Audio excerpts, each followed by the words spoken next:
भारत और पाकिस्तान 41 साल में पहली बार एशिया कप के फाइनल में एक दूसरे का सामना करने को तैयार है। प्रयागराज में लोगों ने टीम इंडिया की जीत के लिए प्रार्थना भी की है। और इसी के साथ ट्रेंड्स में आज कौन कौन सी खबर हम कवर करने जा रहे हैं, इसका जिक्र अब कर लेते हैं। तो सबसे पहले बात हम करेंगे दुबई में महामुकाबला और 9वें खिताब पर भारत की नजर। इसी के साथ हम बात करेंगे कि करूर में किस तरह से भगदड़ मची, 39 लोगों की जान चली गई है, पीड़ितों के लिए मदद का ऐलान किया गया है। इसी भी लेकर पूरी जानकारी देंगे। बात बिहार की भी होगी क्योंकि बिहार में चुनावी सीजन है। महिलाओं की तरफ से कहा गया थैंक यू मोदी जी, इसे भी लेकर जानकारी देंगे। और नवरात्र का पावन पर्व चल रहा है, भक्तों में उत्साह है और आज मां कात्यायनी की पूजा अर्चना की जा रही है। इसी के साथ हम जिक्र करने वाले हैं कि पराली जलाने पर लगाम, दिल्ली की सांसों के लिए जंग और ट्रंप की विदेश नीति को बूस्ट, विदेशी एड पर भी ब्रेक, इस पर भी हम पूरी जानकारी आपको देंगे। लेकिन सबसे पहले बात करेंगे मैच की और ये खबर ट्रेंड कर रही यूट्यूब पर, चलिए जल्दी से देख लेते हैं। तो भारत पाकिस्तान की टीमें 28 सितंबर यानी कि आज दुबई इंटरनेशनल क्रिकेट स्टेडियम में आमने सामने होगी और ये इस टूर्नामेंट का ऐतिहासिक एक पहला मौका होगा जब भारत और पाकिस्तान के बीच फाइनल मैच खेला जाएगा। ये मुकाबला न केवल दो चिर प्रतिद्वंदियों टीमों के बीच एक हाई वोल्टेज जंग होगा, बल्कि भारतीय क्रिकेट टीम के लिए ये तारीख खास मायने भी रखती है। इतिहास गवाह है कि भारत और पाकिस्तान के बीच हुए T20 मुकाबलों में टीम इंडिया ने हमेशा जीत का परचम लहराया है।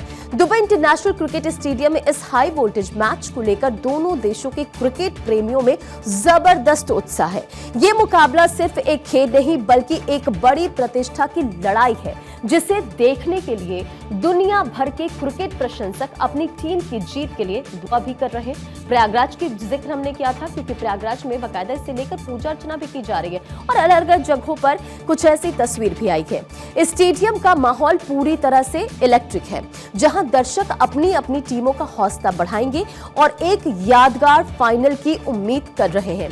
इस मैच का नतीजा चाहे जो भी हो, क्रिकेट की दुनिया में इस राइवलरी का महत्व हमेशा ही खास रहा है। पिछले दो मुकाबलों में भारतीय टीम ने शानदार प्रदर्शन किया है और पहला मौका साल 2012 में आया था जब 28 दिसंबर को दोनों टीमें T20 मुकाबले में भिड़ी थी। उस रोमांचक मैच में भारत ने पाकिस्तान को 11 रनों से मात दी थी और इसके बाद 2022 में एशिया कप के एक T20 मुकाबले में भी 28 अगस्त को भारत ने फिर से बाजी मारी थी और 4 विकेट से जीत हासिल की थी। इन दोनों जीतों ने 28 तारीख को भारतीय फैंस के लिए शुभ तारीख बना दिया। आज होने वाले इस फाइनल में सभी की निगाहें इस बात पर होगी कि क्या भारत इस तारीख को जादू को बरकरार रख पाएगा और टीम इंडिया की नजर 9वें खिताब पर रहने वाली है। इस टूर्नामेंट की सबसे सफल टीम भी है। भारत ने अभी तक साल 1984, 1988, 1990, 91, इसी के साथ 1995, 2010, 2016, 2018 और 2023 में खिताब जीता है। तो वहीं पाकिस्तान की टीम अभी तक सिर्फ 2 बार ही चैंपियन बनी है और पाकिस्तान ने साल 2000 और 2012 में इस टूर्नामेंट को अपने नाम किया था और इस फाइनल मैच में खेल का रोमांच और मैदान के बाहर भी की बातें दोनों ही इसे एक यादगार इवेंट बना रही है। देखिए, जहां भारतीय टीम अपनी बेहतरीन फॉर्म और बीसीसीआई उपाध्यक्ष के भरोसे के साथ मैदान पर उतरेगी, तो वहीं पाकिस्तान की टीम कप्तान सलमान आगा के नेतृत्व में अपनी पूरी ताकत झोंकने को तैयार है। अब देखना ये होगा कि कौन सी टीम दबाव को बेहतर तरीके से हैंडल करती है, संभालती है और एशिया कप 2025 का खिताब अपने नाम करती है। लाखों फैंस की उम्मीदें टिकी हुई हैं और ये फाइनल यकीनन क्रिकेट के इतिहास में एक महत्वपूर्ण अध्याय जोड़ने वाला है। चलिए अब आगे बढ़ते हैं, खबरों में बात करेंगे फेसबुक की। फेसबुक में कौन सी खबर ट्रेंड कर रही है, अब उसका जिक्र कर लेते हैं।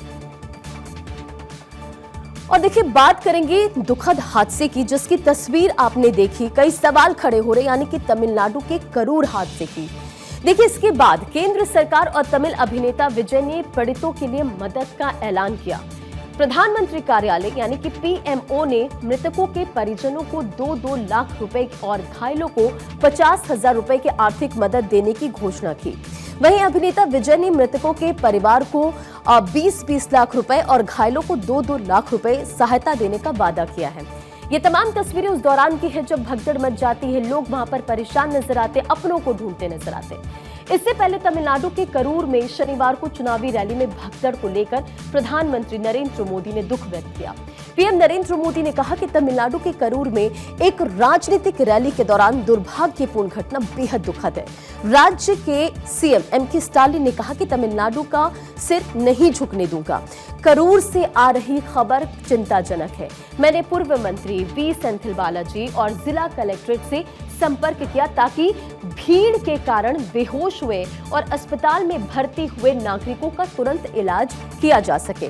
उन्होंने ये भी कहा कि मैंने पास के त्रिची जिले में मंत्री को भी युद्ध स्तर पर जरूरी सहायता मुहैया कराने का आदेश दिया है।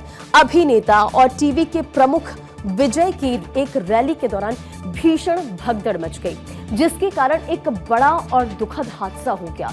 इस दुर्भाग्यपूर्ण घटना में करीब 39 लोगों की दुखद जान चली गई है, जबकि 51 लोग गंभीर रूप से घायल बताए जा रहे हैं। उनका इलाज इस समय चल रहा है, कई की हालत गंभीर बताई जा रही है।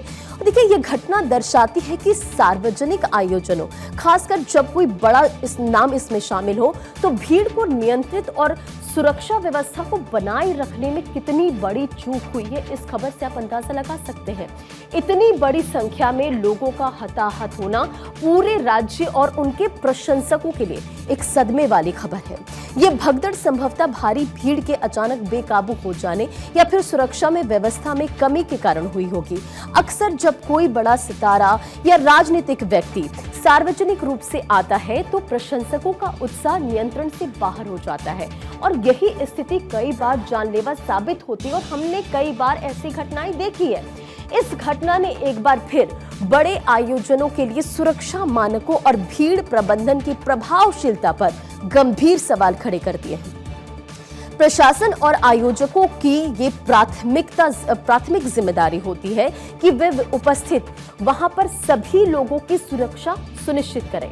इस हादसे की जानकारी मिलते ही राज्य के मुख्यमंत्री एमके स्टालिन ने तुरंत कार्रवाई की। उन्होंने सबसे पहले पीड़ित परिवारों से मुलाकात की, सांत्वना दी और हर सरकारी सहायता का आश्वासन दिया है। मुख्यमंत्री का ये कदम पीड़ितों के प्रति सरकार की संवेदनशीलता को दर्शाता है। साथ ही उन्होंने इस पूरे मामले की विस्तृत जांच के लिए आदेश भी दिए हैं और इसी के साथ जांच आयोग का गठन भी कर दिया गया है। इस जांच का मुख्य उद्देश्य इस स्टैम्पीड के सही कारणों का पता लगाना है, सुरक्षा चूक के लिए जिम्मेदार लोगों की पहचान करना और भविष्य में ऐसे हादसों को रोकने के लिए ठोस कदम सुझाना होगा। ये दुखद घटना न सिर्फ एक अभिनेता की रैली में बल्कि सार्वजनिक सुरक्षा के दृष्टिकोण से भी एक बड़ी चेतावनी है। 39 लोगों की जान चली गई और उनके परिवारों को इस मुश्किल समय में सहायता की सख्त जरूरत है। सरकार की ओर से जांच के आदेश देने से ये उम्मीद है कि हादसे से सबक लिया जाएगा और भविष्य में होने वाली सभी बड़ी रैलियों और सार्वजनिक आयोजनों के लिए अधिक सख्ती बरती जाएगी ताकि ऐसी जनहानि फिर दोबारा कभी ना हो। फिलहाल इस पूरे मामले को लेकर जांच पड़ताल की जा रही है। चलिए खबरों में आगे बढ़ते हैं, बात करेंगे इंस्टा पर कौन सी खबर जो कि इस वक्त ट्रेंड कर रही है और बात करेंगे बिहार के, क्योंकि बिहार की महिलाओं ने प्रधानमंत्री नरेंद्र मोदी को थैंक यू कहा है। दरअसल प्रधानमंत्री नरेंद्र मोदी ने हाल ही में बिहार की मुख्यमंत्री महिला रोजगार योजना के तहत एक बड़ा कदम उठाया और इस योजना का मुख्य उद्देश्य राज्य की महिलाओं को स्वरोजगार के लिए प्रोत्साहित करना है, उन्हें आर्थिक रूप से सशक्त बनाना है। और प्रधानमंत्री ने इस पहल के तहत 75 लाख महिलाओं के बैंक खातों में योजना की पहली किस्त के रूप में 10,000 रुपए प्रत्येक को हस्तांतरित कर दिए, ट्रांसफर कर दिए हैं। ये राशि सीधे उनके खातों में भेजे जाने से पारदर्शिता सुनिश्चित होती है, लाभार्थियों को इसका तुरंत लाभ मिलता है। ये आर्थिक सहायता महिलाओं के लिए अपने छोटे उद्यम या स्वरोजगार को शुरू करने या बढ़ाने के लिए एक शुरुआती पूंजी का काम करेगी। 10,000 रुपए की ये किस्त उन्हें सिलाई, बुनाई, हस्तकला और छोटे व्यापार या कृषि से संबंधित गतिविधियों जैसे विभिन्न प्रकार के आर्थिक गतिविधियों को शुरू करने में इससे मदद मिलेगी। देखिए, सरकार का मानना है कि इस तरह की वित्तीय सहायता मिलने से महिलाएं न केवल अपने परिवार की आय बढ़ा पाएंगी, बल्कि वे राज्य की अर्थव्यवस्था में भी सक्रिय रूप से योगदान दे पाएंगी। मुख्यमंत्री महिला रोजगार योजना को बिहार सरकार की एक महत्वपूर्ण पहल माना जा रहा है, जिसका लक्ष्य जमीनी स्तर पर महिला सशक्तिकरण को बढ़ावा देना है। प्रधानमंत्री नरेंद्र मोदी के द्वारा इस किस्त का ट्रांसफर करना ये दर्शाता है कि केंद्र सरकार भी राज्यों की ऐसी योजनाओं को समर्थन दे रही है जो समावेशी विकास और महिला उद्यमिता पर केंद्रित है। ये पहल दिखाती है कि सरकार महिलाओं को केवल श्रमिक नहीं बल्कि उद्यमी बनाने और रोजगार की दिशा में काम कर रही है। कुल मिलाकर इस कदम से बिहार की लाखों महिलाओं के जीवन में एक पॉजिटिव चेंज आने की उम्मीद है। ये केवल एक वित्तीय सहायता नहीं बल्कि ये महिलाओं के आत्मविश्वास और आत्मनिर्भरता की भावना को भी बढ़ाएगी। पहली किस्त के सफल हस्तांतरण के बाद अब ये देखना महत्वपूर्ण होगा कि ये जो राशि है वो महिला लाभार्थियों के द्वारा किस प्रकार से उपयोग में लाई जाती है और योजना वास्तव में महिलाओं के स्वरोजगार को कितना बढ़ावा देती है, जिससे राज्य में रोजगार के नए अवसर पैदा हो सके। चलिए अब खबरों में आगे बढ़ेंगे और अब बात करेंगे व्हाट्सएप की। व्हाट्सएप पर कौन सी खबर ट्रेंड कर रही, जल्दी से उसका जिक्र कर लेते हैं। तो देखिए, नवरात्र का पावन पर्व चल रहा है जिसका अब हम जिक्र करने वाले हैं, यानी कि शारदीय नवरात्र का आज 7वां दिन है और यही वजह है कि पूरे देश में भक्ति और उत्साह का माहौल छाया हुआ है। इस विशेष दिन पर श्रद्धालु भारी संख्या में अलग अलग मंदिरों में पहुंच रहे, पूजा अर्चना करते नजर आ रहे हैं और माता रानी से अपनी मनोकामनाएं मांगते नजर आ रहे हैं। नवरात्रि के 9 दिन देवी दुर्गा के अलग अलग स्वरूपों की आराधना की जाती है और माता रानी के अलग अलग स्वरूपों को ये 9 दिन समर्पित होते हैं और छठा दिन ये मां कात्यायनी को समर्पित माना जाता है। भक्तों की अटूट आस्था और भक्ति के चलते मंदिरों में सुबह से ही लंबी लंबी कतारें दिख रही। ये तस्वीरें आप देख रहे हैं जब सीएम योगी आदित्यनाथ भी पूजा अर्चना करते नजर आए थे। लेकिन जहां लोग सुख, समृद्धि और शांति की कामना कर रहे हैं, तो उत्तर प्रदेश के प्रयागराज में स्थित ऐतिहासिक अलोपी देवी मंदिर में भी भक्तों की भारी भीड़ नजर आई। ये मंदिर अपनी विशेष धार्मिक महत्ता के कारण यहाँ पर नवरात्रि के मौके में आप देखिए भारी संख्या में लोग पहुंचते हैं। दृश्य बहुत ही मनोहारी होता है। दूर दूर से लोग यहाँ पर दर्शन पूजन के लिए आते हैं और अपनी मनोकामनाओं की पूर्ति के लिए प्रार्थना करते हैं। मंदिर परिसर पूरी तरह से रोशनी और फूलों से सजा हुआ है और भक्ति गीतों की मधुर ध्वनि से सारा वातावरण गूंज रहा है और तस्वीरें बताती है कि लोगों में धार्मिक पर्वों के प्रति कितनी गहरी श्रद्धा है। आप देखिए, अलग अलग मंदिरों की तस्वीर आ रही है, दिव्यता भव्यता साफ नजर आ रही है, लोग पूजा अर्चना करते नजर आ रहे हैं और राज्य के मुख्यमंत्री, उत्तर प्रदेश के मुख्यमंत्री योगी आदित्यनाथ ने भी इस पावन अवसर पर पूजा पाठ किया, जो की तस्वीर आप देख रहे हैं। और इसी के साथ उन्होंने शारदीय नवरात्रि के दौरान बलरामपुर जिले में स्थित प्रसिद्ध मां पाटेश्वरी देवी मंदिर में जाकर दर्शन किए, विशेष पूजा अर्चना की उन्होंने। और मुख्यमंत्री का मंदिर जाकर पूजा करना न केवल धार्मिक आस्था को दर्शाता है बल्कि ये भी दिखाता है कि वो राज्य के प्रमुख धार्मिक स्थलों के महत्व को कितनी तवज्जो देते हैं। उनकी ये यात्रा प्रदेशवासियों को धार्मिक परंपराओं के प्रति प्रोत्साहित करती है और इसी के तहत आज सीएम योगी आदित्यनाथ इस मंदिर में पहुंचते पूजा अर्चना करते नजर आए। क्या कुछ उन्होंने कहा, सुनते। बलरामपुर के सभी उपस्थित बहन और भाइयों, शारदीय नवरात्रि की आज 7वीं तिथि है। आज के इस अवसर पर मां पाटेश्वरी के श्री चरणों में नमन करते हुए आप सभी का मैं हृदय से अभिनंदन करता हूं। ये मेरा सौभाग्य है कि नवरात्रि के अवसर पर इन कार्यों के बहाने मुझे मां पाटेश्वरी के दरबार में शीश नवाने का अवसर प्राप्त हुआ है। तो देखिए, पूरे बंगाल में मां दुर्गा की आराधना की जा रही, दुर्गा पूजा को लेकर उत्साह है भक्तों में, श्रद्धालुओं में खुशी का माहौल है। मेदिनीपुर में बीजेपी के नेता शुभेंदु अधिकारी ने कहा कि इस बार हम अच्छे से दुर्गा पूजा मनाएंगे। मैं सभी को दुर्गा पूजा की शुभकामनाएं देता हूं और इसी के साथ उन्होंने क्या कहा, सुनिए। ये माहौल पूरा पूजा का माहौल है, खुशी का माहौल है सब पूरा जो बंगाल में पूरा जो पंडाल सजा हुआ है, माँ दुर्गा की जो प्रतिमा मूर्ति है उन्मोचन हो गया है ज्यादातर एरिया में। बाकी पूरा खुशी का माहौल है।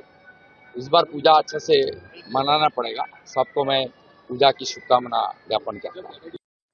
ये पूरा नजारा दिखाता है कि नवरात्रि का पर्व उत्तर भारत में कितने भव्य तरीके से सेलिब्रेट किया जाता है। एक तरफ जहां आम जनता आस्था में लीन है, मंदिरों में अपनी उपस्थिति दर्ज करा रही है, तो वहीं राज्य के मुखिया भी धार्मिक अनुष्ठानों में भाग ले रहे हैं और ये पर्व धार्मिक महत्व को रखता ही है, साथ ही साथ ये सामाजिक और सांस्कृतिक एकता का भी प्रतीक है। विभिन्न मंदिरों में उमड़ रही ये भीड़ और विशेष पूजन इस पूरे उत्सव के महत्व और उल्लास को भी बढ़ा देता है और इसी के तहत आप देखिए भक्त मंदिरों में पहुंच रहे माता रानी की पूजा अर्चना करते नजर आ रहे हैं। चलिए अब आगे बढ़ते हैं खबरों में और अगली खबर का भी जिक्र कर लेते हैं, जहां केंद्रीय प्रदूषण नियंत्रण समिति यानी कि CNCC ने पंजाब और हरियाणा में एक वरिष्ठ अधिकारियों के साथ महत्वपूर्ण समीक्षा बैठक की है और इन बैठकों का मुख्य उद्देश्य धान की पराली जलाने की समस्या पर नियंत्रण पाना है, कंट्रोल करना है, जो हर साल सर्दियों की शुरुआत में उत्तर भारत खासकर दिल्ली NCR में वायु प्रदूषण का एक प्रमुख कारण बन जाती है। CNCC जो देश में पर्यावरणीय मानकों को लागू करने वाली शीर्ष संस्था है, इस बात को लेकर गंभीर है कि पिछले सालों की तुलना में इस बार पराली जलाने की घटनाओं को प्रभावी ढंग से रोका जाए ताकि हवा की गुणवत्ता में सुधार लाया जा सके। पराली जलाने से होने वाला धुआं वातावरण में कार्बन मोनोऑक्साइड, मीथेन और पार्टिकुलेट मैटर यानी कि PM जैसे खतरनाक प्रदूषणों को बड़ी मात्रा में छोड़ता है। ये प्रदूषण न केवल स्थानीय लोगों के स्वास्थ्य को गंभीर रूप से प्रभावित करता है, बल्कि हवा के रुख के साथ बहकर राष्ट्रीय राजधानी क्षेत्र तक पहुंचते हैं, जहां वे पहले से ही खराब वायु गुणवत्ता को और भी खराब बना देते हैं। और इसलिए CNCC का ये बैठक बुलाना समय की मांग थी ताकि दोनों राज्यों के साथ मिलकर एक ठोस और एक ऐसी योजना बनाई जा सके जिसे सही से इंप्लीमेंट किया जा सके।